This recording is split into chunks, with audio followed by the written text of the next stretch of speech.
Welcome to new TV Telugu. వాక్కాయలు తింటే ఎన్నో లాభాలు ఉన్నాయి. వాక్కాయలో vitamin C, vitamin B, iron, fibre వంటి పోషకాలు పుష్కలంగా ఉంటాయి. ఇది ఆరోగ్యకరమైన జీర్ణక్రియను ప్రోత్సహిస్తుంది, ప్రేగు కదలికలను నియంత్రిస్తుంది, మలబద్ధకాన్ని నివారిస్తుంది. వాక్కాయలో యాంటీ ఆక్సిడెంట్లు సమృద్ధిగా ఉంటాయి. ఇవి మంటను తగ్గించడంలో, చెడు కొలెస్ట్రాల్ స్థాయిలను తగ్గించడంలో సహాయపడతాయి. తద్వారా గుండె ఆరోగ్యం సేఫ్గా ఉంటుంది.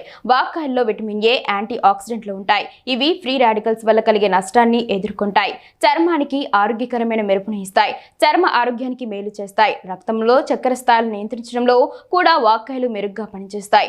మధుమేహం ఉన్నవారు వాక్కాయలతో చేసిన ఆహార పదార్థాలు తింటూ ఉంటే మంచి ఫలితాలు ఉంటాయి. ఊపిరితిత్తుల వ్యాధులు, బ్రెస్ట్ క్యాన్సర్ వంటి సమస్యల నుండి ఉపశమనం కలిగిస్తాయి. వాక్కాయలో ఉండే ఫ్లావనాయిడ్స్, పాలిఫెనల్స్ దంతాలు పుచ్చిపోకుండా కాపాడతాయి.